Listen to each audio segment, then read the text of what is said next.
الحمد لله وكفى وسلام على عباده الذين اصطفى أما بعد أعوذ بالله من الشيطان الرجيم بسم الله الرحمن الرحيم ربنا هب لنا من أزواجنا وذرياتنا قرة أعين وجعلنا للمتقين إماما سبحان ربك رب العزة عما يصفون وسلام على المرسلين والحمد لله رب العالمين اللهم صل على سيدنا محمد وعلى آل سيدنا محمد وبارك وسلم اللهم صل على سيدنا محمد وعلى آل سيدنا محمد وبارك وسلم اللهم صل على سيدنا محمد وعلى آل سيدنا محمد وبارك وسلم. گزشتہ کل سے بچوں کی تربیت کے عنوان پہ گفتگو ہو رہی ہے. جب بچہ اچھا سمجھدار ہو جائے اسے پڑھنے کے لیے بھیجیں، قرآن مجید بھی پڑھے، دین بھی پڑھے، اور ذرا عمر زیادہ ہو تو دنیا کا علم بھی حاصل کرے. دونوں طرح کے علوم کا حاصل کرنا بچے کی شخصیت کے کمال پر اثر انداز ہوتا ہے. کوشش کریں کہ بچے کی دلچسپی پڑھائی میں زیادہ ہو.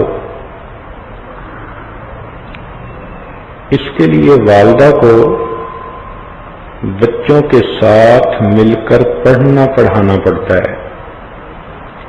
روزانہ ان سے پوچھیں کہ اسکول مدرسے میں کیا پڑھایا گیا، پھر ہوم ورک کے معاملے میں ان کی مدد کریں.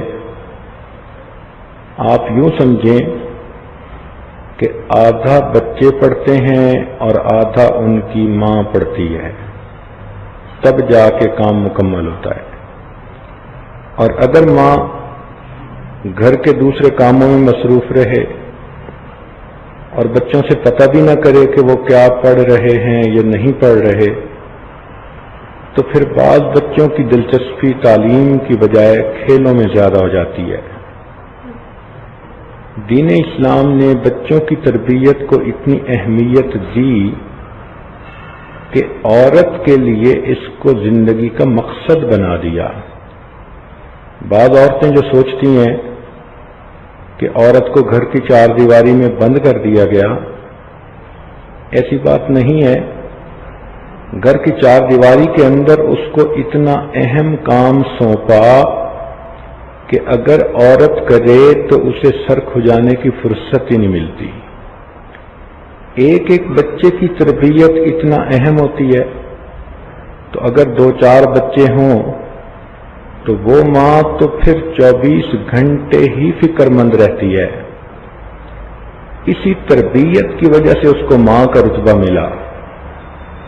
اسی وجہ سے اللہ تعالیٰ نے اس کو یہ شان دی کہ اس کے قدموں میں اولاد کے لیے جنت کا وعدہ فرمایا.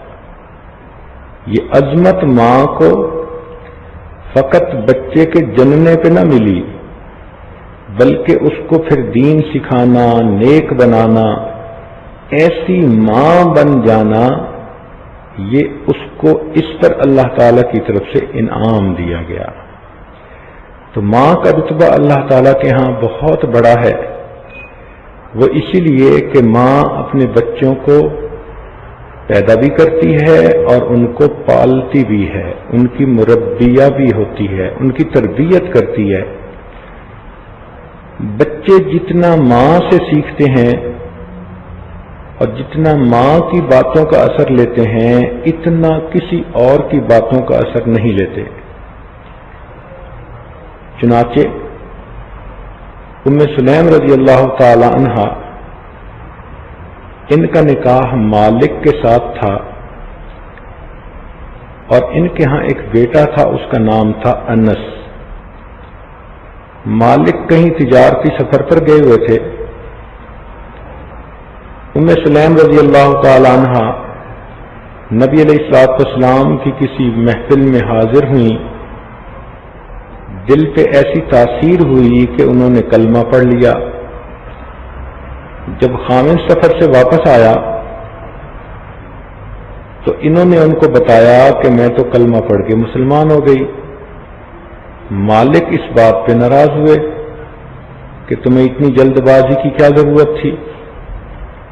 انہوں نے سمجھایا کہ میرے دل میں یہ بات آئی کہ ایسا نہ ہو کہ مجھے موت آ جائے اور میں سچ کو قبول کرنے سے پہلے دنیا سے چلی جاؤں، اس لیے میں نے اس کو قبول کر لیا۔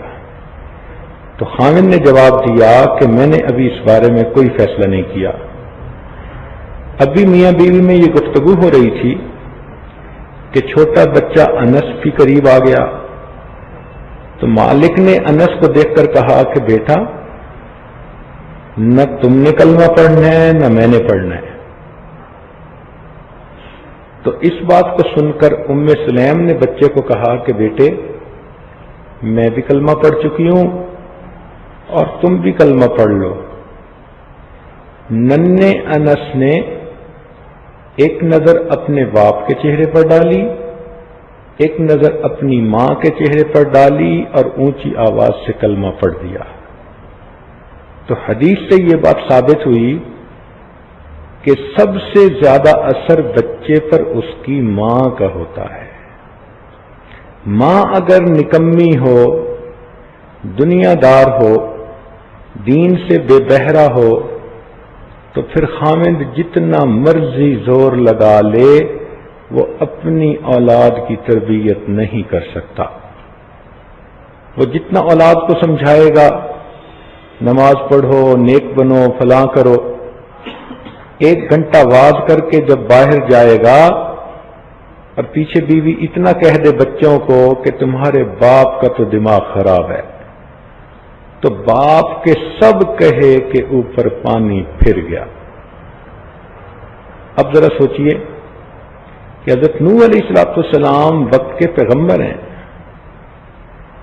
ان کو اپنی اولاد کی کتنی فکر ہوگی، جن کے دل میں اللہ نے پوری امت کا غم ڈال دیا ہو تو اپنی اولاد کی فکر کتنی ہوگی۔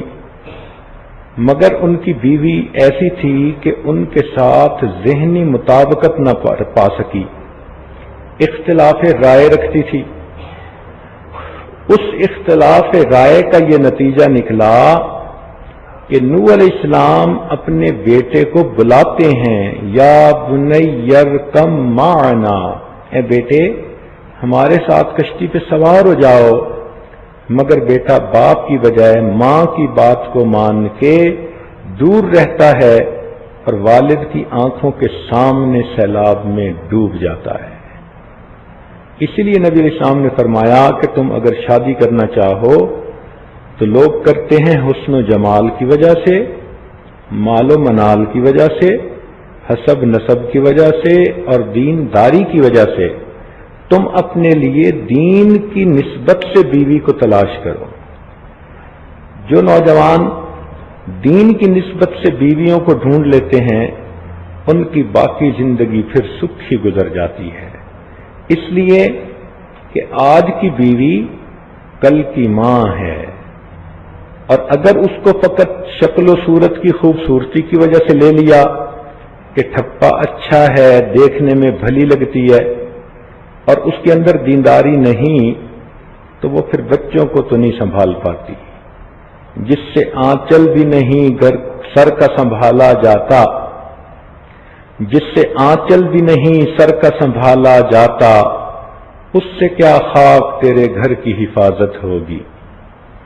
تو اس لیے عورت کی ذمہ داری بہت زیادہ ہوتی ہے کہ وہ بچوں پہ ہر وقت نظر رکھے اور بچوں کی خبر اپنے میاں کو دیتی رہے اور اس سے مشورے کرتی رہے۔ کئی جگہوں پر دیکھا کہ خاوند بچوں کو نیک بنانا چاہتے ہیں تو بیویاں بے توجہی کرتی ہیں، خاوند کو صحیح رپورٹ نہیں دیتی، بچوں کے عیب چھپاتی ہیں، بلکہ بچوں کو خود کہتی ہیں کہ ابو کو نہ بتانا۔ اور کئی جگہوں پر مائیں بچوں کو نیک بنانا چاہتی ہیں اور باپ کے پاس فرصت ہی نہیں ہوتی، وہ اپنی مستیوں میں لگا ہوتا ہے، دوستوں میں لگا ہوتا ہے۔ بہت بڑا ظلم ہے۔ اس لیے کہتے ہیں کہ یتیم وہ نہیں ہوتا کہ جس کے ماں باپ دنیا سے فوت ہو جائیں، یتیم وہ ہوتا ہے کہ جس کی ماں کو تربیت کا پتہ نہ ہو اور اس کے باپ کے پاس فرصت نہ ہو۔ ماں کو تربیت کرنی آتی نہیں اور باپ کے بعد تو فرصت ہی نہیں، وہ اصل یتیم ہوتا ہے بیچارہ۔ تو اس لیے جب بچے ہو جائیں تو ماں باپ آپس کے جھگڑوں کو ختم کر دیں۔ شیطان مردود اتنا بدبخت ہے کہ جب بچے ہونے شروع ہوتے ہیں تو وہ میاں بیوی میں اختلاف پیدا کر دیتا ہے۔ اس کو یہ بات اچھی طرح معلوم ہے کہ اگر میاں بیوی میں اختلاف ہوا تو یہ آپس میں ہی الجھتے رہیں گے اور بچوں کی تربیت نہیں ہو سکے گی۔ ماں باپ کے ہوتے ہوئے بھی وہ بچے عملی طور پر یتیم ہوں گے۔ تو جب بچے ہو جائیں تو ماں باپ دونوں کو عقل کے ناخن لینے چاہیے اور آپس کی چھوٹی چھوٹی باتوں پر ایک دوسرے کے ساتھ جھگڑے کھڑے نہیں کرنا چاہیے۔ اب وہ بچوں کی ماں بن گئی، یہ باپ بن گئے، اب تھوڑا ایک دوسرے کے ساتھ افہام و تفہیم پیدا کرنی چاہیے، کلیئرنس، ٹالرنس ہونی چاہیے، برداشت ہونی چاہیے۔ بیمار آدمی تو کسی کو گالی بھی دے دے تو دوسرا بندہ برا نہیں جانتا۔ کئی لوگ مینٹل کیس نہیں ہوتے، وہ ماں کو بھی گالی دیتے ہیں، بہن کو بھی دیتے ہیں، بھائی کو بھی دیتے ہیں، کوئی برا بھی نہیں مانتا۔ ہر کوئی کہتا ہے کہ جی کیا کریں، یہ پاگل جو ہوا۔ بوڑھے کئی مرتبہ چڑچڑے ہو جاتے ہیں، لوگ ان کی چڑچڑے پن کو برداشت کر لیتے ہیں۔ تو اسی طرح جب اولاد ہو جائے تو میاں بیوی کو چاہیے کہ آپس کے لڑائی جھگڑے کے چیپٹر کو کلوز کر دیں، کہیں کہ اب ہمارے اوپر ایک اور بھی بوجھ آ پڑا جس کو ہم نے مل جل کے اٹھانا ہے، لہذا ہمیں اپنی اولاد کی تربیت کے لیے صبر سے کام لینا ہے۔ اسی لیے خاوند کو چاہیے کہ وہ اولاد کی نظر میں ماں کی قدر کو بڑھائے، ان کو سمجھاتا رہے کہ بیٹو، بچوں، یہ تمہاری ماں ہے، تم اس کی بات ماننا، تم ان کی ادب کرنا۔ ماں کا مقام بچوں کے دل میں بنانا یہ باپ کی ذمہ داری ہے۔ اور اگر باپ ہی بچوں کے سامنے اپنی بیوی کو جھڑکیاں دے رہا ہے اور اپنی بیوی سے غصے ہو رہا ہے تو اس نے تو اپنی اولاد کی اصلاح کا راستہ بند کر دیا۔ اب بچوں کی اصلاح کیسے ہو؟ اس لیے جب بچے ہو جائیں تو میاں بیوی کبھی بھی بچوں کے سامنے آپس میں نہ الجھیں۔ جب ماں باپ الجھتے ہیں تو بچے یہ میسج لیتے ہیں کہ امی ابو بھی اسی طرح ہی ہیں، بس ہمارے اوپر روک چلانے کی وجہ سے ہمیں روک ٹوک کرتے رہتے ہیں، ورنہ آپس میں حال ان کا بھی یہی ہے۔ تو ماں باپ کی عظمت بچوں کے دل سے نکل جاتی ہے۔ اس لیے نہ بچوں کے سامنے کبھی بیوی کو ڈانٹے، اگرچہ وہ غلطی ہی کیوں نہ کر لے، الگ سمجھا لے۔ اور ماں کو بھی چاہیے کہ بچوں کی جو رپورٹ دینی ہے وہ بچوں کے سامنے نہ دے، فلاں ایسا ہے فلاں ایسا ہے، نہیں، علیحدگی میں بتا دے، پھر دونوں مشورہ کر لیں اور اس کے بعد بچے کو جیسے سمجھانا ہو وہ ویسے سمجھا لیں۔ بیٹیوں کو ماں سمجھائے تو اچھا لگتا ہے اور بیٹوں کو باپ سمجھائے تو زیادہ اچھا لگتا ہے۔ بہرحال جو بھی مناسب ہو میاں بیوی کو اس میں قدم اٹھانا چاہیے۔ بچوں کے دوستوں پہ ضرور نظر رکھیں، اس لیے کہ عام طور پر بچے اپنے دوستوں سے اثر جلدی قبول کرتے ہیں۔ ماں دیکھے کہ میری بیٹی کن بچیوں کے ساتھ بیٹھتی ہے، کھیلتی ہے، بات کرتی ہے، اگر وہ نیک بچیاں ہیں تو بہت اچھا، اور اگر ان کے اندر دنیا داری بھری ہے، رسم و رواج بھرے ہیں، تو ایسی بچیوں سے اپنی بیٹی کو کہے کہ تعلق کو کم کرے۔ سلام دعا کا تعلق تو رکھنا ہی چاہیے ہر مومن سے، لیکن دوستی کا تعلق رکھنا یہ تو اپنے اختیار میں ہوتا ہے۔ تو دوستی فقط ان سے بچے کریں کہ جو نیک سیرت اچھے بچے ہوں، جن کے اندر نیکی کا رنگ غالب نظر آئے۔ اس لیے امام غزالی رحمۃ اللہ علیہ نے فرمایا کہ یار بد مارے بد سے بھی زیادہ برا، یعنی جو برا دوست ہوتا ہے وہ زہریلے سانپ سے بھی زیادہ برا ہوتا ہے، اس لیے کہ زہریلا سانپ جب کاٹ لیتا ہے تو انسان کی جسمانی موت آتی ہے، اور جب برا دوست ڈس لیتا ہے تو انسان کی روحانی موت آ جاتی ہے۔ اور ایک جگہ وہ فرماتے ہیں کہ یار بد شیطان سے بھی زیادہ برا۔ اس کو جب پہلی مرتبہ فقیر نے عاجز میں پڑھا تو حیران ہوا کہ شیطان تو آخر مردود ہے، لعنتی ہے، تو اس سے بھی زیادہ برا کیسے ہو گیا برا دوست؟ تو پھر انہوں نے آگے بات سمجھائی۔ وہ فرماتے ہیں کہ برا دوست شیطان سے اس لیے زیادہ برا کہ شیطان انسان کے دل میں گناہ کے خیال ڈالتا ہے، وسوسے ڈالتا ہے، اس سے زیادہ تو کچھ نہیں کر سکتا۔ کرنا نہ کرنا تو بندے کے اپنے اختیار میں ہوتا ہے۔ تو شیطان کا کام گناہ کے وسوسے ڈالنا، مگر برا دوست گناہ کا خیال ہی دل میں نہیں ڈالتا، بلکہ ہاتھ پکڑ کے مجبور کر کے گناہ کا مرتکب کروا دیتا ہے۔ اس لیے برا دوست شیطان سے بھی زیادہ برا۔ تو ماں اس پر نظر رکھے کہ میری بچیاں کن بچیوں سے دوستی کر رہی ہیں، باپ نظر رکھے کہ میرے بیٹے کن بچوں کے ساتھ دوستی کر رہے ہیں، کیونکہ باہر بیٹا کیا کر رہا ہے یہ ماں تو نہیں جان سکتی، تو والد گرامی کو بھی اس کا خیال رکھنا پڑتا ہے۔ یہ نہیں ہوتا کہ بس اولاد پیدا ہو گئی اب ختم، اب تو کام شروع ہوا، اس کی تربیت کریں گے تو وہ صدقہ آخرت بنے گی۔ اولاد کا ہونا ایک خوشی ہوتی ہے، اولاد کا نیک ہونا اس سے بڑھ کر خوشی ہوتی ہے۔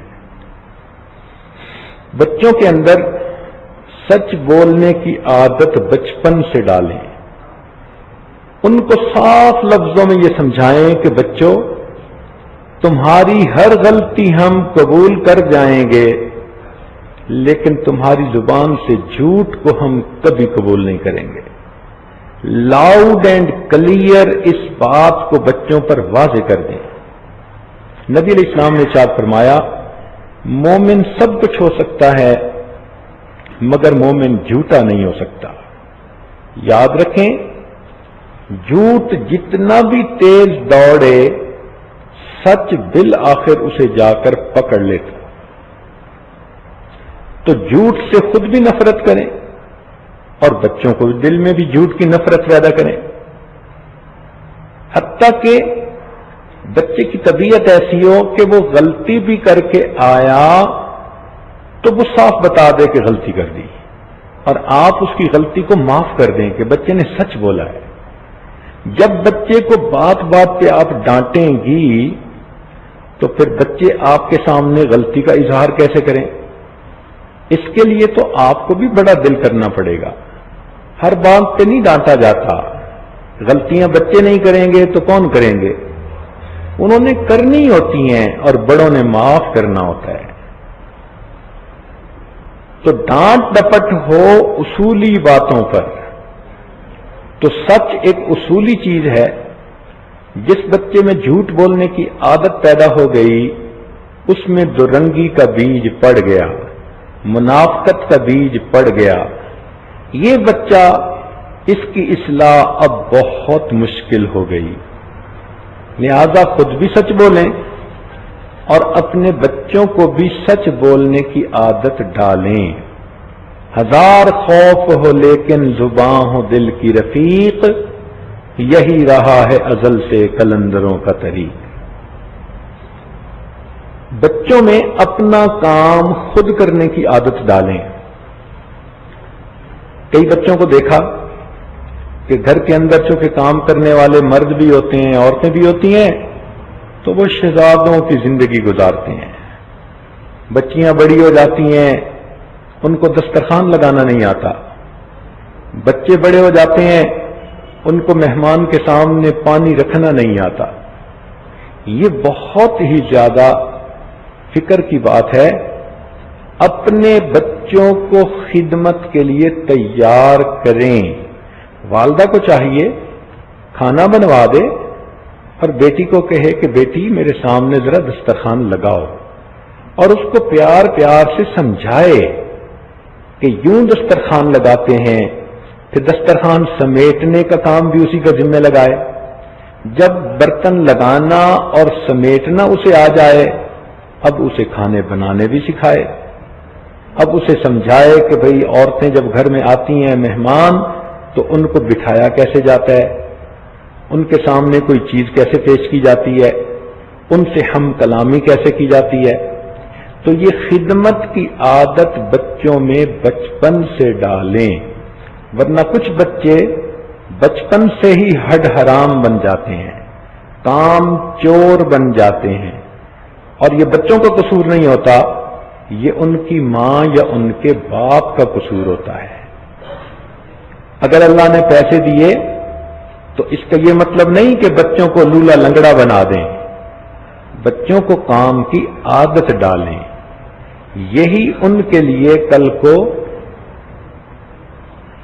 اچھے انسان بننے کا سبب ہوگا. بچوں کی ایسی تربیت کریں کہ وہ خدمت میں عظمت سمجھیں. ان کو سمجھائیں کہ عبادت سے جنت ملتی ہے, خدمت سے خدا ملتا ہے. خدمت کے فضائل ان کے سامنے سنائیں تاکہ بچے خوش ہو کے کام کریں, اور ان کی باریاں بنا دیں کہ ایک دن فلاں نے کام کرنا ہے, پھر دوسرے دن فلاں نے کام کرنا ہے, اور جو اچھا کام کرے اس کو اپریشیٹ کریں تاکہ دوسرے بچے بھی اس اپریسیشن کو حاصل کرنے کے لیے اور کوشش کریں. اگر بچے کسی وقت آپس میں جھگڑ پڑیں, آپس میں لڑائی ہو جائے, دو بھائیوں میں, دو بہنوں میں یا بہن بھائی میں, تو آپ ان میں سے کسی کی بے جا حمایت نہ کریں. عام طور پر دیکھا گیا ہے کہ مائیں چھوٹے بچے کی حمایت کرتی ہیں اور بڑوں کو بے جا ڈانٹ ڈپٹ کرتی رہتی ہیں. یہ بہت بری بات ہے. جب بغیر قصور کے کسی کو ڈانٹ پڑی تو رد عمل اس کے ذہن میں ضرور ہوگا, یا تو وہ اپنی ماں اور باپ کو بے وقوف سمجھے گا, یا پھر ڈانٹ ڈپٹ کی اہمیت ہی اس کے دل سے نکل جائے گی. وہ ڈانٹ پروف بن جائے گا. جیسے شیم پروف ہوتے ہیں نا, ویدر پروف ہوتے ہیں, اسی طرح ڈانٹ پروف ہو جاتے ہیں بچے. کہتے ہیں ڈانٹ تو پڑتی ہے, امی تو چیختی ہی رہتی ہے, غلطی کرو نہ کرو اس کا کیا. تو ایسا سلوک کبھی بھی نہ کریں. جس کی غلطی ہو اس کو سمجھائیں اور دوسرے کو کہیں کہ بھئی تم اس کو معاف کر دو. جو غلطی کرے اس سے کہیں کہ وہ سوری کرے, وہ معافی مانگے. یہ معافی مانگنے کی عادت بھی ڈالنی پڑتی ہے کہ بچہ اس کو برا نہ سمجھے, انا کا مسئلہ نہ بنائے. بچپن کی عمر میں بچوں کو کھیل کود کی عادت ڈالیں, مگر وہ کھیل ایسا نہیں ہونا چاہیے کہ ٹی وی سکرین پر یا کمپیوٹر سکرین پہ بیٹھ کے ویڈیو گیم کھیل رہے ہیں. یہ ویڈیو گیم تو وقت کا ضیاع ہے تو واہ، بچوں کو 10 گھنٹے بٹھا دو، اٹھنے کا نام نہیں لیتے، مگر اس سے تو ان کے بدن کو کوئی فائدہ نہیں ہوتا، وہ تو ایک جگہ بیٹھے ہوئے ہوتے ہیں۔ کھیلنے سے مراد وہ کھیل جس میں ان کے بدن کو حرکت ملے، دوران خون بڑھے، تاکہ بچوں کی صحت اچھی ہو۔ بچیاں اپنے گھر کے اندر جیسے رسی کے اوپر جو ہے وہ کودتی ہیں یا ایک دوسرے کے ساتھ گیند سے کھیل لیتی ہیں، اس قسم کے چھوٹے موٹے کھیل یا ایک دوسرے کو پکڑنا، چھپنا، بھاگنا، دوڑنا، وہ گھر کے اندر بچیاں یہ کر سکتی ہیں، اور بچوں کو بچوں والے کھیل سکھا سکتی ہیں۔ وہ گھر میں بیڈمنٹن کھیل سکتے ہیں، ایک بہت اچھی گیم ہے جس میں کپڑے اتارنے بھی نہیں پڑتے، کپڑوں سمیت بندہ کھیلتا ہے اور تھوڑی سی جگہ بنتی ہے، مگر پورے جسم کے ریفلیکسز اس میں انسان کے کام کر رہے ہوتے ہیں۔ چھوٹی بچیاں بھی یہ کھیل سکتی ہیں۔ تو یہ کھیلوں میں ایک اچھی کھیل ہے جو گھر کے صحن میں بھی کھیلی جا سکتی ہے۔ تو کھیل کود بھی اتنا ضروری جتنا بچے کے لیے پڑھنا ضروری ہے۔ ہمیشہ اچھے دماغ اچھے جسموں کے اندر ہوتے ہیں، بیمار جسموں کے اندر تو پھر بیمار دماغ ہوتے ہیں۔ اس لیے حدیث پاک میں آتا ہے کہ اللہ تعالیٰ کو قوی مومن کمزور مومن کی نسبت زیادہ پسندیدہ ہے۔ تو جان ہے تو جہان ہے، اس لیے بچے کی جسمانی صحت پر بھی توجہ ڈالیں۔ اور اگر بچہ کمپلین کرے امی میں کھاتا ہوں تو مجھے پیٹ میں درد ہوتی ہے، تو اس چیز کو اگنور کبھی نہ کیا کریں۔ بچے کی تھوڑی سی رپورٹ دینے پر باقی پوری تشخیص کا کرنا یہ ماں باپ کی ذمہ داری ہوتی ہے۔ پتہ نہیں بچے کے معدے میں السر ہے، ایسیڈیٹی زیادہ ہے، یا اس کو کوئی گیسٹرک پرابلم ہے، یا کیا ہے، بچہ تو نہیں سمجھتا، وہ تو اتنا کہے گا کہ بس مجھ سے کھایا نہیں جاتا، میرے کھاتے ہوئے پیٹ میں درد ہوتی ہے۔ تو ایسے بچے کو عام طور پر آپ ڈاکٹروں کے پاس لے جائیں، اور جب تک بیماری کا پتہ نہ چلے اس کے پیچھے سے آپ ہٹیں نہیں۔ اس طرح بچے روحانی طور پر بھی اچھے بنیں گے، جسمانی طور پر بھی اچھے بنیں گے۔ بعض گھروں میں لڑکوں کو لڑکیوں کے اوپر ترجیح دی جاتی ہے۔ اب بیٹیاں 3 ہوئی اور بیٹا 1 ہوا، اور ماں صاحبہ بیٹے کی پیدائش پہ اتنی خوش کہ وہ تو بیبی آف دی فیملی ہے۔ ٹھیک ہے، جب تک وہ چھوٹا بچہ ہے وہ بیبی آف دی فیملی ہے، لیکن جب وہ بڑا ہو گیا وہ بھی اسی طرح بچہ ہے جس طرح آپ کی بیٹیاں آپ کی بچیاں ہیں۔ اب اس لڑکے کی خاطر باقی لڑکیوں کو اگنور کرنا، بات بات پہ ان کو ڈانٹنا، اس کی خواہش کو پورا کرنا، ان کی خواہشات کو نظر انداز کرنا اور برابری کا سلوک نہ کرنا، یہ ناانصافی بھی ہے اور تربیتی نقطہ نظر سے یہ برا بھی ہے۔ اس سے پھر کیا ہوتا ہے کہ بچیاں اپنے آپ کو ڈپرائیوڈ محسوس کرتی ہیں کہ کاش ہم بھی اگر لڑکا ہوتی تو ہمیں بھی امی کی محبت ایسے ملتی۔ نہیں، وہ بھی انسان ہیں، وہ بچیاں بھی اللہ تعالیٰ کی بندیاں ہیں، وہ بھی اسی طرح اللہ کی بندیاں ہیں جس طرح یہ اللہ کا بندہ ہے۔ تو یہ بیٹے اور بیٹیوں میں جو فرق کر دیا جاتا ہے یہ مناسب نہیں ہوتا۔ اس معاملے میں دونوں میں اپنے رویے میں برابری رکھیں۔ جہاں بیٹے کو پیار کرتی ہیں تو بیٹی کو پیار کیوں نہیں کرتی؟ اس نے پیدا ہو کر کوئی گناہ کر لیا؟ ان کے اندر احساس محرومی پیدا نہ کریں۔ ایسی بچیاں عام طور پر گھٹتی رہتی ہیں اور پھر وہ ماں سے اپنی بات شیئر کرنے کی بجائے اپنی سہیلیوں سے باتیں شیئر کرتی ہیں، اور بچیوں کے لیے مصیبت کا راستہ کھل جاتا ہے۔ کئی جگہوں پر بچے بیٹے ہیں بہت سارے، تو مائیں چھوٹے بیٹے کو اتنی ترجیح دیتی ہیں کہ بڑے بیٹوں کو ڈانٹ ڈپٹی کرتی رہتی ہیں۔ تو یہ بھی مناسب نہیں ہے. ٹھیک ہے پیار اس کے ساتھ طبعاً زیادہ ہوتا ہے، مگر اس کا یہ مطلب تو نہیں کہ اب بڑے بچوں کو پھر ڈانٹ ہی پلانی ہوتی ہے. جائز ناجائز ہر کام میں چھوٹا اچھا اور بڑے برے. تو اس قسم کی غلطی ماں کو چاہیے کہ وہ ہرگز نہ کرے. بچوں کو ہر وقت تنقید نہ کیا کریں، بلکہ اصلاح کیا کریں. تنقید میں اور اصلاح میں فرق ہے. کچھ باتیں خاموشی سے بھی سمجھا دی جاتی ہیں. حدیث پاک میں آتا ہے حجۃ الوداع کے موقع پر نبی علیہ الصلوۃ والسلام نے دیکھا ایک صحابی کو، جوان العمر تھے، اور ان کی نظر کسی عورت کی طرف اٹھی تھی جو بات کرنے آئی تھی. تو جب نبی علیہ السلام نے دیکھا کہ اس نوجوان کی نظر اس عورت پر پڑی تو آپ نے اس کے سر پہ ہاتھ رکھا اور اس کے چہرے کا رخ بدل دیا. اس کو کچھ نہیں کہا. اب اس میں حکمت دیکھو. اگر اللہ کے محبوب فرماتے کہ بھائی کیوں غلط دیکھ رہے ہو، تو اس کے گناہ پر اللہ کے محبوب کی گواہی پڑ جاتی. قربان جائیں اس ہستی پر کہ جس کو اللہ رب العزت نے کیا علوم عطا فرما کر دنیا میں بھیجا تھا. کیا حکمت ہے. نہ اس کو کہنا پڑا، نہ اس کو ملامت کرنی پڑی، فقط اس کے سر پہ ہاتھ رکھا اور چہرے کا رخ بدل دیا، اور وہ خود ہی سمجھ گئے کہ مجھ سے غلطی ہو گئی تھی. تو اس طرح ماں باپ کو بھی اپنے بچوں کی خاموش تربیت بھی کرنی پڑتی ہے.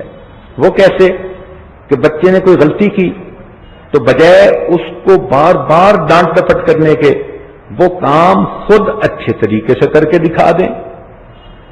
ایک اصول کی بات یاد رکھیں کہ بچوں کو ناقدین کی ضرورت نہیں ہوتی، بچوں کو نمونوں کی ضرورت ہوتی ہے.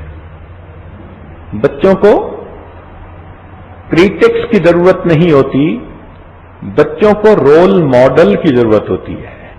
تو ماں اپنے عمل سے رول ماڈل بنے، والد اپنے عمل سے رول ماڈل بنے، تو بچے خود بخود اپنے ماں باپ کے نقش قدم پر چلتے چلے جائیں گے. Children always copy their parents. بچے ہمیشہ اپنے ماں باپ کی کاپی کرتے ہیں. تو آپ اپنے آپ کو ایک مثال بنا کر، نمونہ بنا کر جب رہیں گی تو آپ کے بچے خود بخود آپ کی باتوں پر عمل کرتے جائیں گے. بچوں کو چھوٹا نہ سمجھیں. بعض مائیں یہ غلطی کر لیتی ہیں کہ جی ابھی تو چھوٹا ہے، بڑا ہو کے ٹھیک ہو جائے گا. یہ تو ایسی بات ہوئی کہ دیوار بننی شروع ہوئی اور شروع سے ہی ٹیڑھی تھی، اور بندہ کہے کوئی بات نہیں اونچی ہو کے سیدھی ہو جائے گی. بھائی جو دیوار شروع سے ٹیڑھی ہے، یہ جتنی اونچی ہوتی جائے گی ٹیڑھا پن بڑھتا چلا جائے گا. یہی اولاد کا معاملہ ہوتا ہے. تو اس لیے بچپن سے تربیت آسان ہوتی ہے.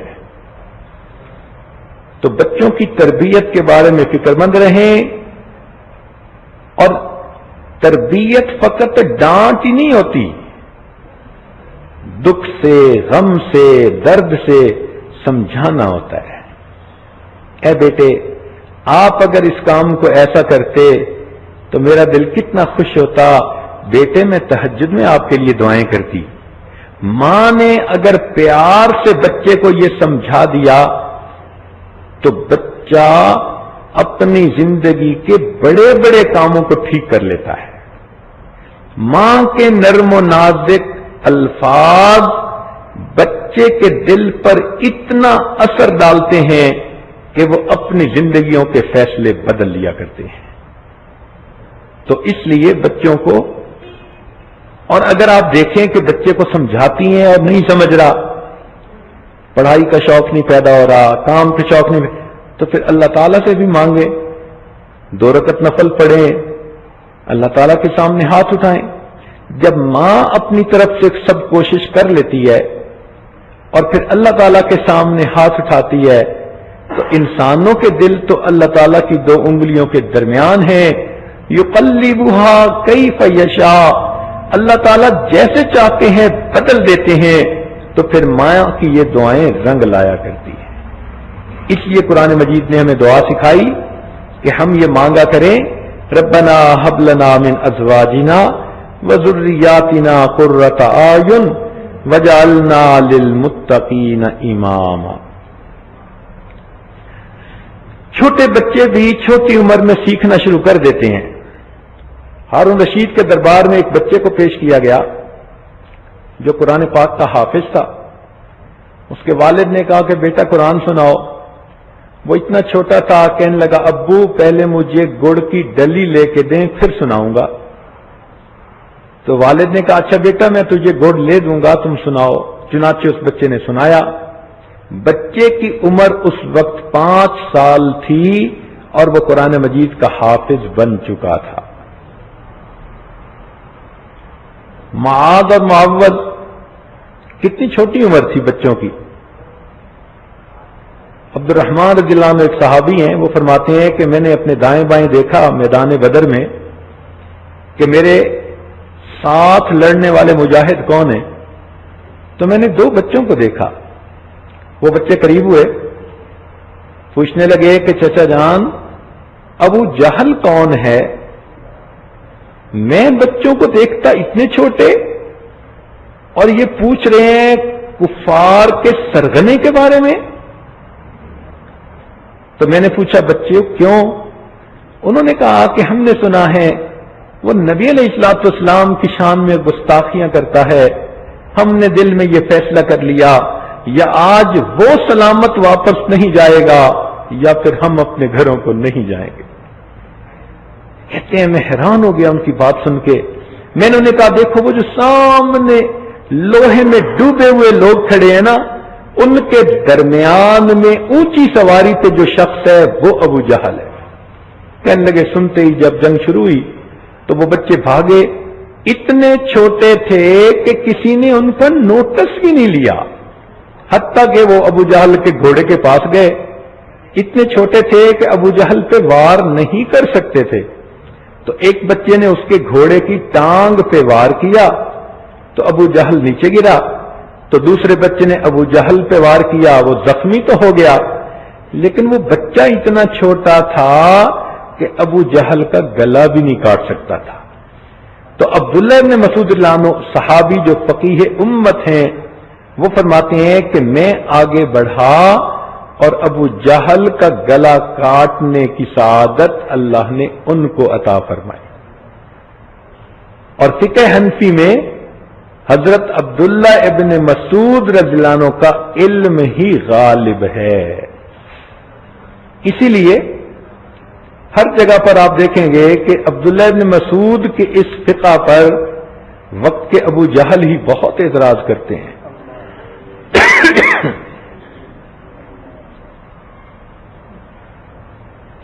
امام شافعی رحمۃ اللہ علیہ نے 13 سال کی عمر میں درس تفسیر دینا شروع کر دیا تھا. اتنے چھوٹے تھے کہ درس دے رہے تھے اور 2 چڑیاں آپس میں لڑتی ہوئی نیچے گریں تو انہوں نے اپنا امامہ اتار کے ان دونوں چڑیوں پہ رکھ دیا. اب درس قرآن کے درمیان یہ عمل جو بوڑھے بوڑھے بیٹھے ہوئے تھے ان سامعین کو برا لگا تو انہوں نے اٹھا کے وہ امامہ پھر سر پہ رکھا، درس شروع کیا اور حدیث سنا دی کہ الصبی صبی ولو کان ابن نبی، کہ بچہ بچہ ہی ہوتا ہے اگرچہ کسی نبی علیہ السلام کا بچہ کیوں نہ ہو. چنانچہ ان کے دل میں جو غبار آیا تھا وہ بالکل صاف کر دیا. امام ربانی مجدد ثانی رحمت اللہ علیہ کے بیٹے حضرت خواجہ محمد معصوم رحمت اللہ علیہ نے 9 سال کی عمر میں اپنے والد سے اجازت و خلافت پا لی تھی. 9 سال کی عمر میں نسبت کے نور کو حاصل کر لیا تھا. محمد بن قاسم 17 سال کی عمر تھی اور فوج کا کمانڈر ان چیف بن کر وہ آیا اور کہاں سے لے کے ملتان تک اس نے اسلام کے جھنڈوں کو لہرا دیا۔ تو بچے چھوٹے ہوتے ہیں مگر ان کی اگر تربیت ہو جائے تو وہ سونے کے ٹوٹے ہوتے ہیں، دیکھنے میں چھوٹے ہوتے ہیں، حقیقت میں سونے کے ٹوٹے ہوتے ہیں۔ تو بچوں کو بنائیے، یہی ماں اور باپ کا فریضہ ہے کہ وہ بچوں کی اچھی تربیت کریں۔ دیکھیں، اب میں آپ کو ایک بات سمجھانے کی کوشش کرتا ہوں کہ 7ویں صدی ہجری میں مسلمانوں کے اوپر اتنی سستی غالب آ چکی تھی کہ تاتاریوں نے حملہ کیا، ایک دن میں 2.5 لاکھ مسلمانوں کو شہید کیا، اور بعض کتابوں میں 4 لاکھ مسلمانوں کا نام آتا ہے۔ بغداد کی نالیوں کے اندر پانی کی بجائے سرخ خون بہہ رہا تھا۔ ایک شہر میں اگر 4 لاکھ بندوں کو ذبح کریں تو کیا ہوگا؟ تو مسلمانوں سے تخت و تاج چھن گیا۔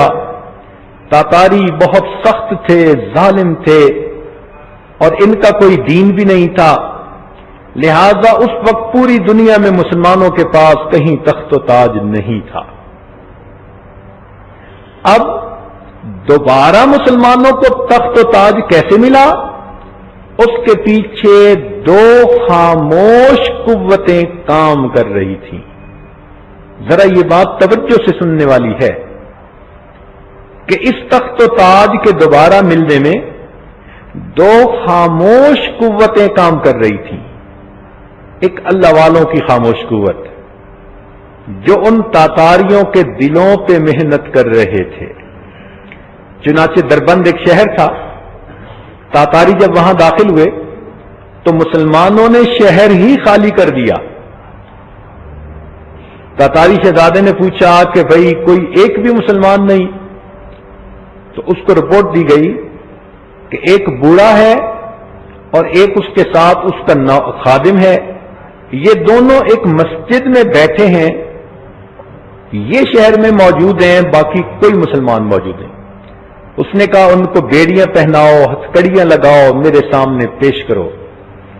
ان بزرگوں کا نام تھا احمد دربندی رحمت اللہ علیہ، وہ ہمارے سلسال یا نقشبندیہ کے بزرگ تھے۔ سب شہر خالی کر کے چلے گئے، وہ اپنے ایک خادم کے ساتھ مسجد ہی میں بیٹھے رہے۔ جب ان کو زنجیروں میں باندھ کے پیش کیا گیا تو تاتاری شہزادے نے کہا کہ تم نے شہر خالی کیوں نہ کیا؟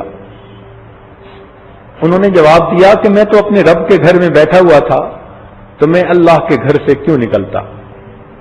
اس نے کہا کہ اب پھر تمہیں تمہارا اللہ بچائے گا؟ تو جب شہزادے نے یہ کہا نا تو ان بزرگوں نے آگے سے جواب دیا کہ ہاں میرا اللہ مجھے بچائے گا۔ جیسے ہی انہوں نے اللہ کا لفظ کہا ان کے ہاتھوں کی زنجیریں ٹوٹ کر نیچے گر گئی۔ اب اس شہزادے کے دل پہ نا ایک ہیبت طاری ہو گئی۔ اس نے کہا اچھا میں آپ دونوں کو یہاں رہنے کی اجازت دیتا ہوں۔ چنانچہ حضرت دربندی رحمت اللہ علیہ واپس مسجد میں آ گئے۔ وہ تاتاری شہزادہ دل سے متاثر تھا، وہ رات کے اندھیرے میں کبھی کبھی حضرت کے پاس سلام کے لیے حاضر ہوتا تھا۔ حضرت اسے نصیحت کرتے تھے، سمجھاتے تھے۔ کچھ عرصے کے بعد جب اس کو خوب محبت عقیدت ہو گئی تو اللہ تعالیٰ نے حضرت کو کشف کے ذریعے سے یہ معلوم کروا دیا کہ ایک وقت آئے گا کہ یہ شہزادہ کراؤن پرنس بن جائے گا، بادشاہ بن جائے گا، تاج اسے مل جائے گا۔ تو حضرت نے اسے بتا دیا کہ آنے والے وقت میں تم بادشاہ بنو گے۔ اس نے وعدہ کر لیا کہ حضرت اگر میں بادشاہ بن گیا تو میں اسی دن اپنے ایمان کا اظہار کر دوں گا، اگر پہلے ایمان کا اظہار کروں تو مجھے بادشاہ قتل کروا دے گا، لہذا میں ابھی اپنے ایمان کو چھپاؤں گا، اور جب مجھے تاج ملا تو میں اپنے ایمان کا اظہار کروں گا۔ ایک اللہ والوں کی یہ خاموش قوت تھی جس نے آنے والے وقت کے بادشاہ کے دل میں ایمان کی نعمت کو بھر دیا تھا. اور ایک دوسری خاموش قوت تھی. وہ کون سی؟ مسلمان بیٹیاں. تاتاریوں نے جب فتح کیا تو ان کو جو مسلمانوں میں سے جوان لڑکی اچھی لگی انہوں نے ان کو اپنے گھر میں بیویوں کے طور پہ رکھ لیا. چنانچہ ہزاروں نوجوان مسلمان لڑکیاں ان کافروں کے گھروں میں آ گئیں. اب یہ مجبور تھیں، معذور تھیں، کیا کرتی؟ ان کو ان کافروں کے ساتھ رہنا پڑ گیا. لیکن انہوں نے اپنے اخلاق سے، اپنے آداب سے ان کافر لوگوں کے دلوں کو اتنا متاثر کیا کہ ان تاتاریوں نے گھر کی چار دیواری میں ان عورتوں کو آزاد زندگی گزارنے کی اجازت دے دی. چنانچہ یہ مسلمان بیٹیاں اگرچہ کافروں کے بیٹے جن رہی تھیں مگر گھر کے اندر اپنا نماز روزہ کرتی تھیں اور اپنے ہونے والے بچوں کو بھی نیکی کی تلقین کرتی تھیں. کیونکہ خامدوں کے دل انہوں نے موہ لیے تھے. خامدوں نے ایسی تربیت، ایسی شائستگی، ایسے اخلاق، ایسی خدمت، ایسی وفاداری، ایسی نیکوکاری کبھی دیکھی ہی نہیں تھی. تو وہ ان اچھے اخلاق کی بنا پر اپنی بیویوں کے دلی طور پر غلام بن گئے تھے. اس لیے کہتے ہیں کہ عورت کو چاہیے وہ اپنے خاوند کی باندی بن جائے، خاوند اپنی بیوی کا غلام بن جائے گا. تو جب ان عورتوں کو گھروں کے اندر اپنے دین کے مطابق زندگی گزارنے کی اجازتیں مل گئیں تو انہوں نے اپنے بچوں کی تربیت دین کے مطابق کرنی شروع کر دی. حتیٰ کہ یہ جو نئی جنریشن تھی یہ 30 سال میں جا کر جوان بنی، ان کے باپ بوڑھے ہو گئے، گھروں کے کاروبار کے معاملات ان نوجوان بچوں نے سنبھال لیے جنہوں نے مسلمان ماؤں کی گود میں تربیت پائی تھی. جب یہ نسل تیار ہوئی تو 30 سال کا عرصہ گزرا تھا. اس وقت اللہ تعالی نے اس نوجوان شہزادے کو بادشاہ بنا دیا، اس کو تاج عطا کر دیا. تو اس نے تاج حاصل ہوتے ہی اپنے ایمان کا اظہار کر دیا اور گھروں میں یہ نوجوان بچے تو پہلے ہی اس پیغام کو قبول ہونے کے لیے تیار تھے، لہذا اس کی بات کو پوری تاتاری قوم نے قبول کر لیا. اللہ نے امت مسلمہ کو پھر تخت و تاج عطا فرما دی. قربان جائیں ان بچیوں کی عزت پہ. کیا ان کو نبی علیہ السلام کی سنت سے عشق تھا؟ کیا نبی علیہ السلام کی تعلیمات پہ وہ مر مٹی تھی کہ کفر کے ماحول میں رہ کر بھی انہوں نے محبوب کی سنتوں کو نہ چھوڑا اور بالآخر اللہ نے ان نیک بیویوں کے صدقے اسلام کو دوبارہ غلبہ عطا فرما دی. آج حالت کچھ اور ہے. ہمارے گھروں میں مسلمان خاوند کے گھر میں مسلمان لڑکی ہوتی ہے مگر وہ ذہنی طور پر یہود و نصارہ کے طریقے کو اپنا چکی ہوتی ہے. اپنے مسلمان گھروں میں وہ بچوں کو سنت کی بجائے یہود و نصارہ کے طریقے پہ پال رہی ہوتی ہے. کتنا فرق ہے آج کی جوان بچیوں میں اور اس وقت کی جوان بچیاں. اس لیے یہ ذمہ داری بنتی ہے آج کل کی بچیوں کی کہ وہ اپنے بچوں کی دینی تربیت کریں اور اپنے گھر کو نبی علیہ الصلوۃ والسلام کی تعلیمات کا گلشن بنائیں. یاد رکھیں ہر طرف آج فسق و فجور کی آگ لگی ہوئی ہے، گناہوں کی ہر طرف فضا بنی ہوئی ہے. ایسے میں مسلمان بچیوں کو چاہیے کہ اپنے گھروں کو محبوب کی سنتوں کا گلشن بنائیں. دل میں یہ حسرت پیدا کریں کہ میں قیامت کے دن نبی علیہ السلام کے سامنے اس حال میں کھڑی کی جاؤں کہ یہ وہ عورت تھی جس نے گھر کے ماحول کو نیکی سے بھر دیا تھا، نور سے بھر دیا تھا، بچوں میں حیا پیدا کر دی تھی، اچھے اخلاق پیدا کر دیے تھے۔ اس کو قیامت کے دن اگر نبی علیہ السلام کے سامنے سرخروئی نصیب ہو گئی، یہ کتنی سعادت مند بچی ہوگی۔ اور ویسے بھی دستور کی بات ہے، جب آگ لگتی ہے تو مرد ہی نہیں بجھاتے، گھر کی عورتیں بھی آگ بجھانے میں ساتھ دیتی ہیں۔ ہر طرف معصیت کی آگ لگی ہوئی ہے، اکیلے مرد اس کو نہیں بجھا سکتے۔ اب عورتوں کو چاہیے اس معصیت کی آگ بجھانے میں وہ بھی اپنے گھر کے مردوں کا ساتھ دیں، مرد عورتوں کا ساتھ دیں، اور بچوں کو نیکی پہ لا کے، اپنے آپ کو نیکی پہ لا کے معصیت کی آگ کو اپنے گھروں سے ختم کر دے۔ بلکہ ہم نے تو یہاں تک دیکھا کہ اگر بیٹے نکمے بن جائیں تو بیٹیاں اپنے باپ کے مقصد کو پورا کیا کرتی ہیں۔ اگر آج بالفرض مرد دین کی محنت نہیں کر پا رہے جو کرنی چاہیے تھی، تو آپ بھی تو نبی علیہ السلام کی روحانی بیٹیاں ہیں، آپ بھی اس ذمہ داری کو محسوس کریں اور اپنے گھروں کے اندر چار دیواری کے اندر آپ ہر ایک کو دین کی دعوت دیں، اس میں دین کا رنگ بھرنے کی کوشش کریں، اس کو دین کے مطابق ڈھالنے کی کوشش کریں۔ جب بیٹے کام نہیں کرتے پھر بیٹیاں باپ سے وفاداری ظاہر کیا کرتی ہیں۔ آج آپ نبی علیہ السلام کے ساتھ وفاداری کا ثبوت دیں، اپنے گھروں کو نیکی کا گلشن بنائیں، باغ بنائیں، سنتوں سے سجائیں، اور قیامت کے دن نبی علیہ السلام کے ہاتھوں حوض کوثر کا جام پائیں۔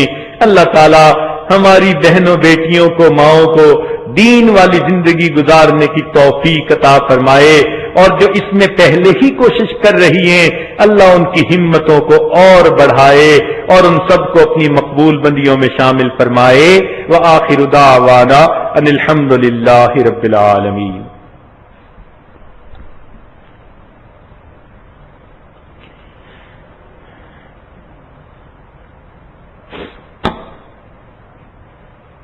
بعض مستورات کی طرف سے یہ پیغام متعدد بار ملا ہے کہ وہ بیعت ہونا چاہتی ہیں تو وطائب ہونا چاہتی ہیں، تو ابھی توبہ کے کلمات پڑھائے جائیں گے، توجہ کے ساتھ بیٹھیں۔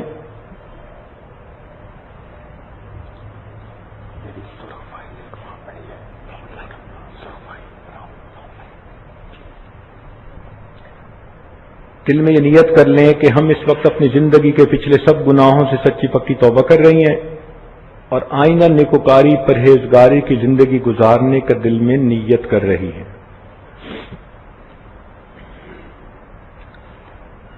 الحمدللہ وکفا وسلام علی عبادہ الذین اصطفیٰ، اما بعد۔ یہ کلمات پیچھے پیچھے پڑھتی جائیے سچے دل کے ساتھ۔ بسم اللہ الرحمن الرحیم۔ لا الہ الا اللہ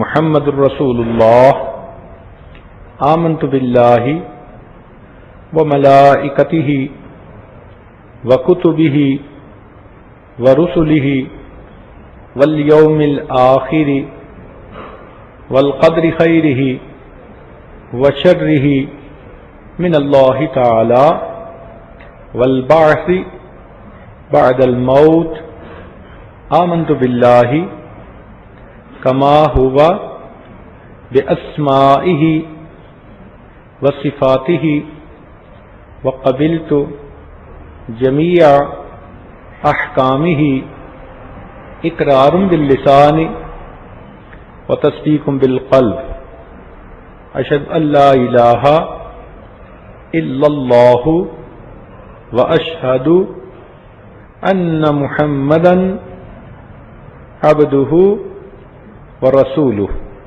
استغفر اللہ ربی من کل ذنب واتوب الیہ، استغفر اللہ ربی من کل ذنب واتوب الیہ، وصلی اللہ تعالی علی خیر خلقہ سیدنا محمد وعلی آلہ واصحابہ اجمعین، برحمتک یا ارحم الراحمین۔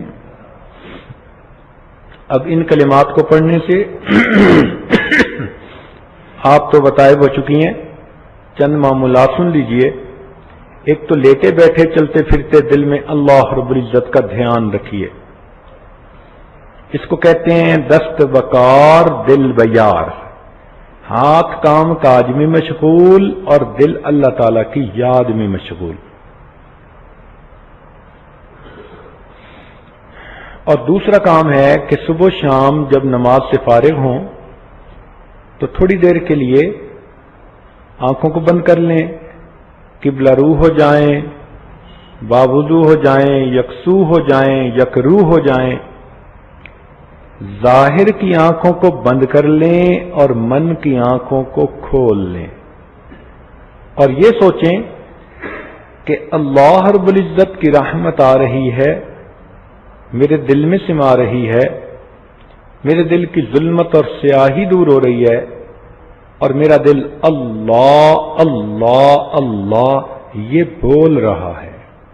یعنی دل نے بولنا ہے اور آپ نے سننا ہے، سانس سے نہیں کہنا، زبان یعنی تصور میں اللہ اللہ پڑھنا نہیں، جسم کو حرکت دینی نہیں، ریلیکس ہو کے آرام کے ساتھ بیٹھنا ہے کہ جیسے دل کی ٹیپ بج رہی ہے، اللہ اللہ بول رہی ہے اور آپ اپنی دل کی ٹیپ کو بیٹھی سن رہی ہیں۔ اس کو مراقبہ کہتے ہیں۔ جتنا زیادہ کریں گی اتنا جلدی اللہ تعالی کی محبت آپ کے دل میں بڑھے گی، جتنا گڑ اتنا میٹھا۔ تیسری چیز ہے درود شریف 100 مرتبہ صبح شام پڑھنا۔ اللہم صلی علی سیدنا محمد وعلی آل سیدنا محمد وبارک وسلم۔ ایسی محبت کے ساتھ پڑھنا کہ جیسے کوئی تحفہ اور ہدیہ ہم نبی علیہ السلام کی خدمت میں بھیج رہے ہیں۔ اسی کو کہا ہے بے مایا سہی لیکن شاید وہ بلا بھیجیں، بے مایا سہی لیکن شاید وہ بلا بھیجیں، بھیجی ہیں درودوں کی کچھ ہم نے بھی سوغاتیں، ہم نے بھی اپنے آقا کی خدمت میں درودوں کے تحفے بھیجے ہوئے ہیں، ممکن ہے آقا کی طرف سے اپنی باندی کے لیے حاضری کا پیغام آ جائے۔ 100 مرتبہ صبح اور شام استغفار، استغفر اللہ ربی من کل ذنب واتوب الیہ۔ اور قرآن مجید کی تلاوت ایک پارہ روزانہ کریں تو بہت اچھا، مشکل ہے تو آدھا پارہ کر لیں، مگر قرآن مجید روزانہ پڑھنے کی کوشش کریں۔ جن دنوں میں عورتوں نے نماز نہیں پڑھنی ہوتی ان دنوں میں وہ تلاوت بھی نہ کریں، بن کیے اجر اور ثواب اللہ ان کے نام اعمال میں لکھوا دیتے ہیں۔ اور آخری چیز ہے راوت شیخ۔ تو ان اذکار کو کرتے ہوئے آپ پر جو بھی کیفیات ہوں تو آپ اپنے محرم مردوں کی وساطت سے اپنی کیفیات خط کے ذریعے لکھوائیں، ای میل کے ذریعے لکھوائیں، فون کے ذریعے بتائیں، اور پھر اس کے مطابق اپنا وقت گزاریں۔ انشاءاللہ اللہ تعالیٰ سینوں کو منور فرمائیں گے۔ ہم نے تو یہ دیکھا کہ ہمارے مشائخ کی دعائیں ہمارے گرد پہرا دیا کرتی تھی۔ ذرا توجہ سے بات سننا کہ ہمارے بڑوں کی دعائیں ہمارے گرد پہرا دیا کرتی ہیں، ان کی برکت سے اللہ تعالیٰ گناہوں سے بچا لیتے ہیں، ذلتوں سے بچا لیتے ہیں، اور خواہ مخواہ کی عزتیں اللہ سر پہ عطا فرما دیتے ہیں۔ تو انشاءاللہ ان اعمال کو آپ پابندی سے کریں اور اس کے فائدے اٹھائیں۔ تھوڑی دیر کے لیے سب مراقبہ کر لیں، آنکھوں کو بند کر لیں، سر کو جھکا لیں، دنیا اور جو کچھ دنیا میں ہے اس سے ہٹ کٹ کے اللہ رب العزت کی یاد میں ڈوب جائیں۔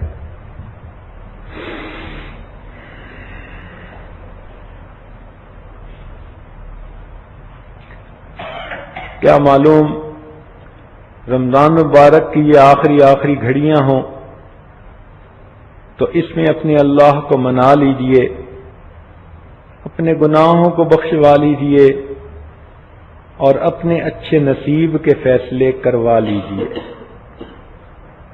وقت کی اہمیت کا احساس رکھیں۔ کتنے لوگ تھے جو پچھلے رمضان میں زندہ تھے، آج زندہ نہیں ہیں؟ کتنے آج زندہ ہیں مگر آئندہ رمضان میں زندہ نہیں ہوں گے؟ تو اس رمضان کی اوقات کو غنیمت سمجھتے ہوئے خوب گڑ گڑا کر اللہ کو یاد کریں اور اللہ تعالی سے اپنے سب گناہوں کی سچی پکی معافی مانگیں۔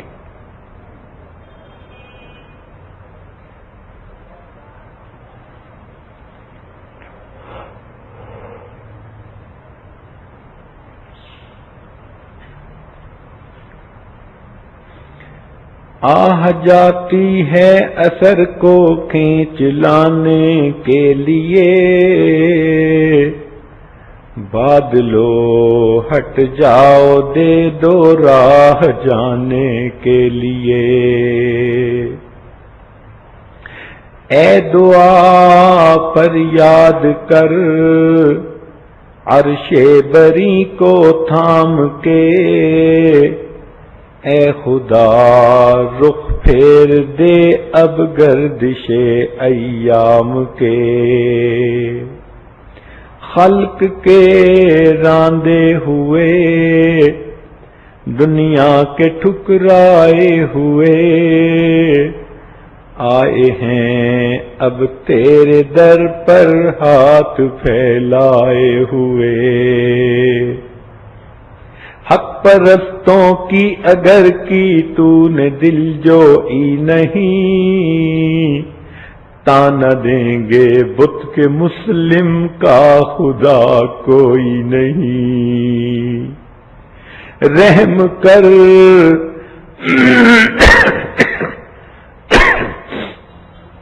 رحم کر اپنے نہ آئینے کرم کو بھول جا،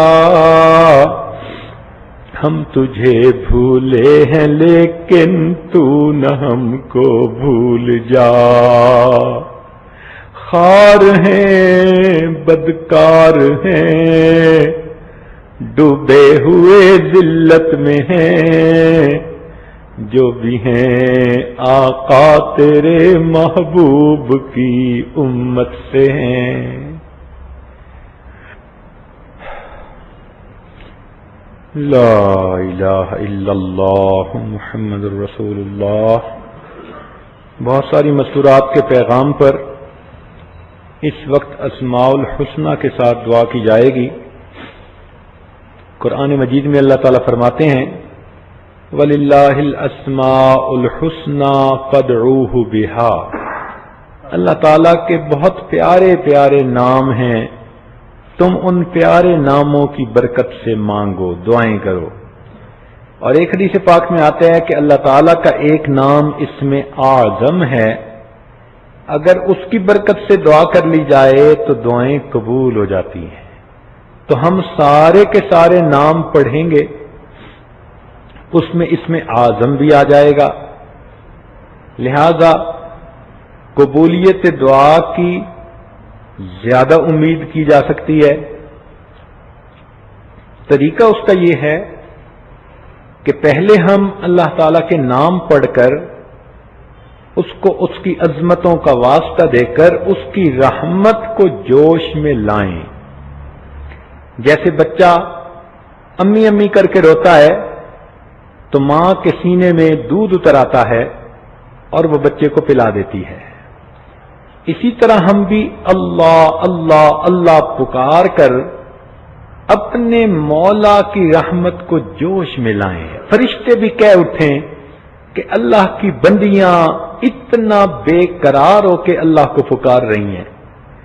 اللہ تعالیٰ بھی فرمائیں میری یہ بندیاں، میری یہ باندیاں آج یوں دامن پھیلا کے آنکھوں سے آنسو ندامت کے بہا کے مجھے پکار رہی ہیں، میں اپنی بندیوں کی باتوں کو، دعاؤں کو قبول کرتا ہوں. تو طریقہ یہ ہوگا کہ یہ عاجز نام پڑھے گا، مثلا یا رحمان یا اللہ، تو آپ اس کو تسلی کے ساتھ سنیں. جب سن لیں تو پھر اللہ تعالی کی محبت کے ساتھ یوں کہیں یا اللہ. جیسے کسی کو کوئی پکارتا ہے نا، یا بچہ امی امی کہتا ہے، اسی محبت کے ساتھ آج ہم اللہ اللہ پکاریں اپنے رب کو. تو یہ عاجز مختلف نام پڑھتا جائے گا اور آپ سب کی سب پھر یک زبان ہو کر یا اللہ بس یہی کہتی رہیں گی. ہر نام کو سن کے اس کے بعد کہیں گی یا اللہ. اور اس کو کہتے ہوئے گرد و پیش کا بالکل خیال نہ رکھیں کہ کون میرے قریب بیٹھی ہے، کون سن رہی ہے. نہیں، جب بچہ روتا ہے تو وہ لحاظ کرتا ہے کہ اس کے قریب کون ہے جو اس کو روتا دیکھ رہا ہے. اس کو ذرا پرواہ نہیں ہوتی پڑوسن ہے یا کوئی مہمان ہے یا کوئی چھوٹا ہے بڑا ہے. جب وہ روتا ہے تو ایسا تڑپ کے روتا ہے، اس کو کسی گرد والے کی پرواہ نہیں ہوتی. ہم بھی آج اپنے گناہوں کی ندامت میں شرمندہ ہو کر اور اپنے اللہ کی محبت میں ڈوب کر ایسا تڑپ کے اپنے رب کو پکاریں کہ ہمیں بھی ارد گرد کا پرواہ نہ ہو، لحاظ نہ ہو. لہذا یہ عاجز ابھی دعا شروع کرے گا، تو جب نام پڑھے گا تو آپ سب نے یا اللہ بس یہی کہتے رہنے ہیں ہر نام کو سننے کے بعد. دعا کر لیجئے. سبحان ربی العلی الوہاب اللہم صلی علی سیدنا محمد وعلی آل سیدنا محمد وبارک وسلم. ربنا ظلمنا انفسنا وإن لم تغفر لنا وترحمنا لنكونن من الخاسرين. ربنا آتنا في الدنيا حسنة وفي الآخرة حسنة وقنا عذاب النار. یا رحمان یا اللہ، یا رحیم یا اللہ، الملک یا اللہ، القدوس یا اللہ، السلام یا اللہ، المؤمن یا اللہ، المہیمن یا اللہ، العزیز یا اللہ، الجبار یا اللہ، المتکبر یا اللہ، الخالق یا اللہ، البارئ یا اللہ، المصور یا اللہ، الغفار یا اللہ، القہار یا اللہ، الوہاب یا اللہ، الرزاق یا اللہ، الفتاح یا اللہ، العلیم یا اللہ، القابض یا اللہ، الباسط یا اللہ، الخافض یا اللہ، الرافع یا اللہ، المعز یا اللہ، المذل یا اللہ، السمیع یا اللہ، البصیر یا اللہ، الحکم یا اللہ، العدل یا اللہ، اللطیف یا اللہ، الخبیر یا اللہ، الحلیم یا اللہ، العظیم یا اللہ، الغفور یا اللہ، الشکور یا اللہ، العلی یا اللہ، الکبیر یا اللہ، الحفیظ یا اللہ، المقیت یا اللہ، الحسیب یا اللہ،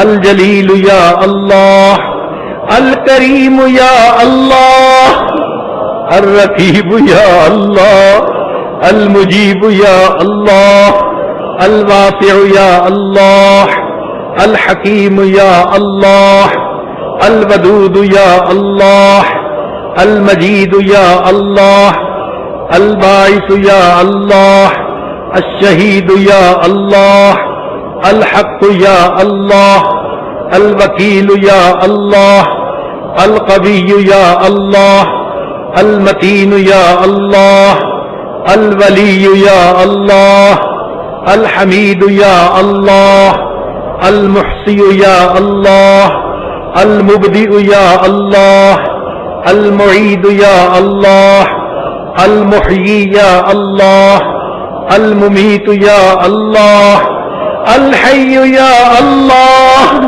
القیوم یا اللہ، الواجد یا اللہ، الماجد یا اللہ، الواحد یا اللہ، الاحد یا اللہ، الصمد یا اللہ، القادر یا اللہ، المقتدر یا اللہ، المقدم یا اللہ، المؤخر یا اللہ، الاول یا اللہ، الآخر یا اللہ، الظاہر یا اللہ، الباطن یا اللہ، الوالی یا اللہ، المتعالی یا اللہ، البر یا اللہ، التواب یا اللہ، المنتقم یا اللہ، العفو یا اللہ، الرؤوف یا اللہ، مالک الملک یا اللہ، ذو الجلال والاکرام یا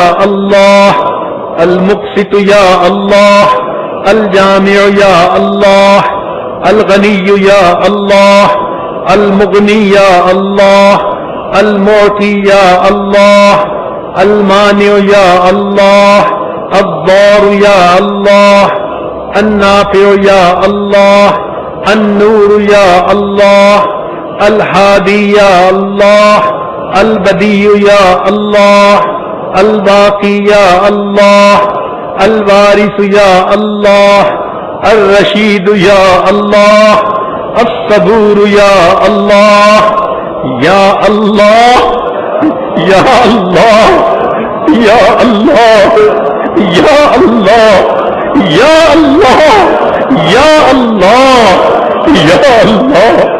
یا اللہ، یا اللہ، یا اللہ، یا اللہ، یا اللہ، یا اللہ، یا اللہ۔ اے پروردگار عالم، ہم عاجز مسکینوں کے گناہوں کو معاف کر دیجئے۔ اے ماؤں سے 70 گنا زیادہ محبت رکھنے والے پروردگار، اپنے بندے بندیوں کے اٹھے ہاتھوں کو قبول کر لیجئے۔ اللہ ہم پہ رحمت کی نظر ڈال دیجئے، آج ہمیں جہنم کی آگ سے چھٹکارا عطا کر دیجئے۔ اللہ ہماری بگڑی بنا دیجئے، ہماری جسمانی بیماریاں دور کیجئے، روحانی بیماریاں دور کیجئے۔ اللہ اپنی رحمتوں سے وافر حصہ عطا فرما دیجئے۔ رب کریم آج ہمیں محبت کی نظر سے دیکھ لیجئے۔ آپ کے بندے اللہ آپ کے گھر میں اعتکاف بیٹھے دامن پکڑ کے بیٹھے رہے، میرے مولا اپنے در کے منگتوں کو، اپنے در کے سائل کو، اپنی چوکھٹ کے پکڑ کے بیٹھنے والوں کو ایک محبت کی نظر دیکھ لیجئے۔ اللہ گناہ معاف فرما دیجئے۔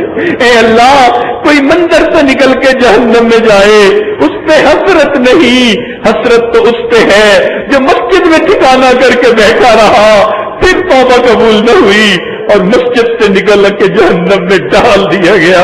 اللہ مہربانی فرما دیجئے، رحمت کا معاملہ فرمائیے، اللہ بخشش فرما دیجئے۔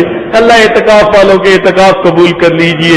اے اللہ مستورات میں نمازیں پڑھی قبول کیجئے، تراویح پڑھی قبول کیجئے، تلاوت کی قبول کیجئے، گھر میں خدمتیں کی قبول کیجئے۔ اللہ رحمتوں کا معاملہ فرمائیے۔ اے اللہ کتنی مستورات ہیں جنہوں نے مہمانوں کے لیے گھروں میں کھانے بنائے، اللہ کتنی اچھی دعوتیں ہر روز کی۔ اے اللہ اس پر ان کو اپنی شان کے مطابق اجر عطا فرما دیجئے۔ اے اللہ جو آپ کی بندیاں آپ کے بندوں کی افطاریوں کے لیے، سحریوں کے لیے آپ کے سامنے کھڑی رہی، اللہ ان کو جہنم کی آگ میں نہ جلائیے گا، اللہ ان کو جہنم کی آگ سے بچا لیجئے گا۔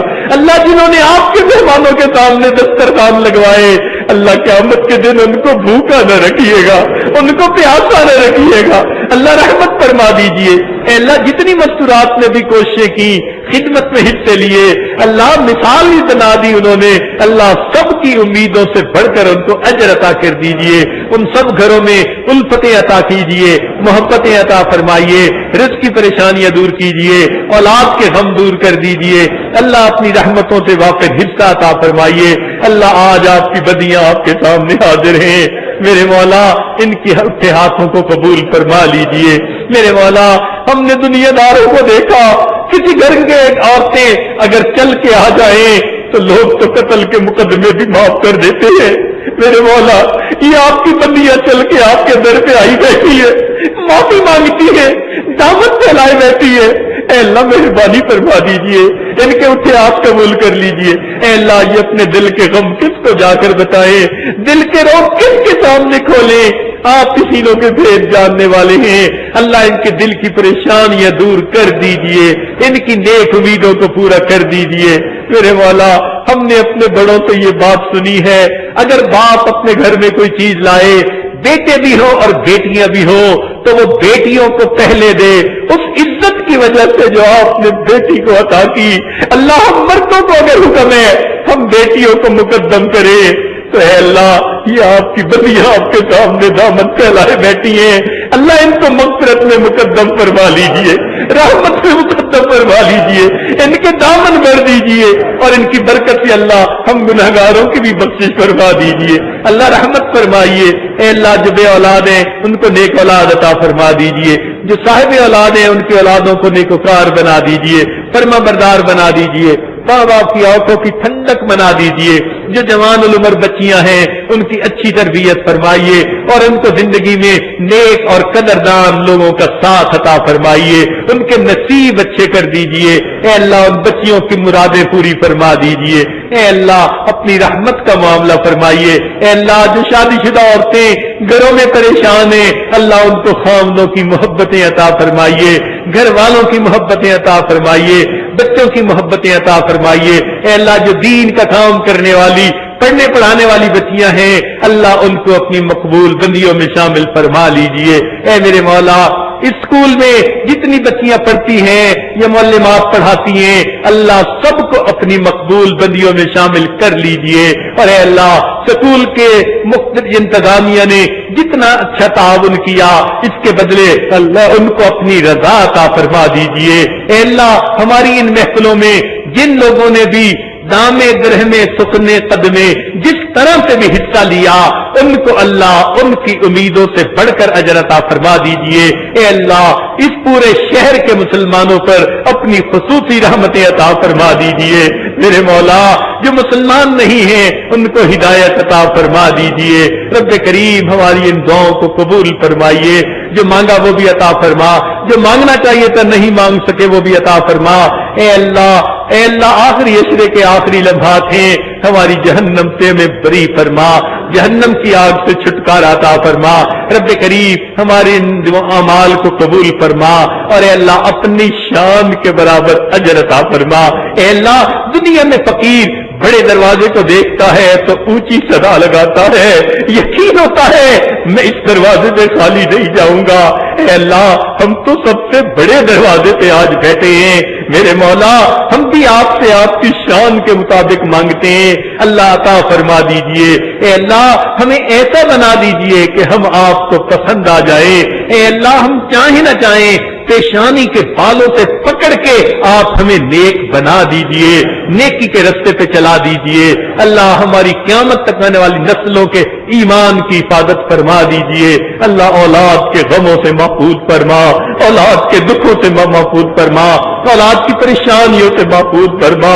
اے اللہ کتنی عورتیں ان پروگراموں کے لیے دور دور سے کاروں میں آتی رہی یا قریب سے پیدل آتی رہی، بھاگ بھاگ کے آتی رہی، اللہ ان کوششوں کے بدلے قیامت کے دن ان کو جنت میں داخلہ نصیب فرما دیجئے، ان کو عرش کا سایہ عطا فرما دیجئے، اپنے محبوب کے قدموں میں جگہ نصیب فرما دیجئے۔